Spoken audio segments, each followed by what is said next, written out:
you lovely kings, queens, and in-betweens, and welcome back to the channel, where today I'd like to welcome you to my first deep dive of one of Magic the Gathering's lost keywords, banding. In Magic the Gathering, banding is a keyword ability introduced in Alpha that has varying effects depending on whether the banded creature is attacking or blocking. In essence, banding is predominantly associated with white mana, involving the distribution of damage or redirecting it to another creature as a means of preventing harm. While acknowledging the flavorful and strategic potential of banding when utilized adeptly, designers have opted to phase it out due to its propensity to cause unnecessary confusion among players. In sum, banding is a static ability that modifies combat. It alters the rules governing attacker declaration and combat damage assignment. Bands with Other represents a specialized iteration of this ability. Should an effect strip a permanent of banding, it also forfeits any bands with other abilities it possessed. When declaring attackers, a player can opt to form a band by selecting one or more attacking creatures with banding, along with one attacking creature lacking banding, even if it possesses bands with Other. Alternatively, they can create a band comprised of one or more attacking creatures with bands with Other, and any number of other attacking creatures sharing a particular quality. There's no limit to the number of attacking bands a player can declare, but each creature can only belong to one band. Defending players cannot declare bands but may utilize banding differently. This will be discussed later on in the video. Every creature within an attacking band must target the same player, planeswalker, or battle. Once an attacking band is declared, it persists for the remainder of combat, regardless of any subsequent removal of banding or bands with other abilities from individual creatures within the band. If an attacking creature is taken out of combat, it is also removed from the band it belonged to. Banding doesn't confer shared abilities among attacking creatures, nor does it negate any existing abilities. Each creature within an attacking band is treated as a separate permanent. If an attacking creature within a band becomes blocked, every other creature within the same band is also considered blocked by the same blocking creature. For example, a player attacks with a band consisting of a creature with Menace and a creature with Island Walk. The defending player is using a mono blue deck and possesses several islands. However, they have the ability to block the creature with Menace. When they do, the creature with Island Walk will also be blocked by the blocking creature or creatures. Furthermore, if a single member of a band is subject to blocking by an effect, the entire band is similarly considered blocked. In the combat damage step, if an attacking creature is blocked by a creature with banding or by a combination of a specific quality creature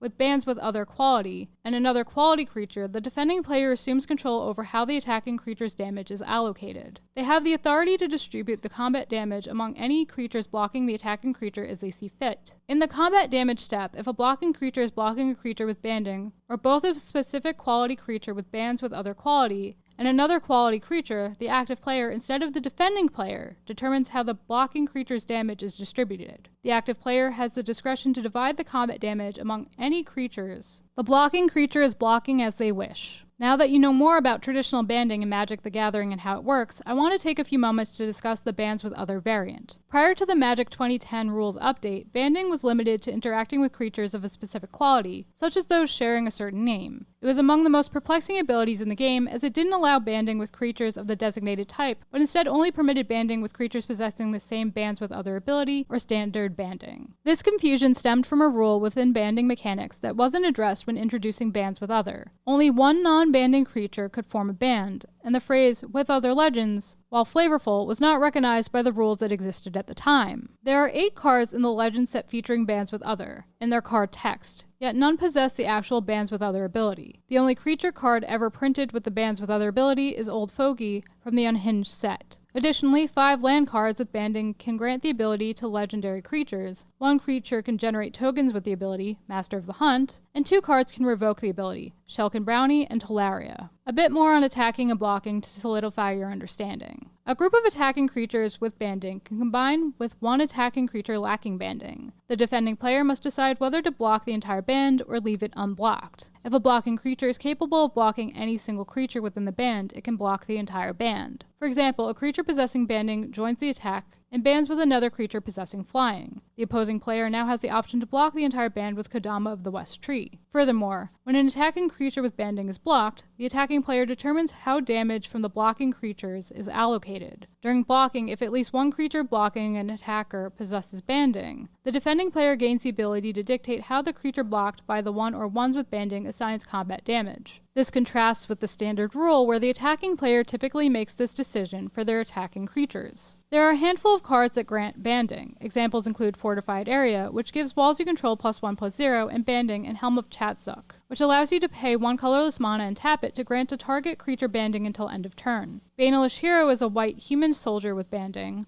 while Master of the Hunt is a human with the ability to pay 2 green and 2 colorless mana to create a 1/1 green wolf creature token named Wolves of the Hunt. It has bands with other creatures named Wolves of the Hunt, which means that creatures known as Wolves of the Hunt have the ability to join forces when attacking, granted that at least one among them possesses the trait bands with other creatures named Wolves of the Hunt. When they band together, they act as a unified group for blocking purposes. Moreover, if you have 2 or more Wolves of the Hunt, one of which possesses the ability to band with others, involved in blocking or being blocked by a single creature, the damage inflicted by that creature is distributed among all wolves participating in the encounter, rather than solely impacting its controller. And there you have it, my deep dive into Magic the Gathering's abandoned static keyword ability, banding. What did you think of this deep dive? And what did you think of banding? Do you like how it modifies combat, or do you find it silly and confusing? Do you agree with the dev's decision to phase it out, or do you think it was a mistake? Let me know down below in the comments. I always like to know what you kings, queens, and in-betweens think. And if you like what you saw here today, please smash that like button until it's blue, subscribe, ring that bell so you always know what's up, and I'll catch you all in the next one. Bye guys!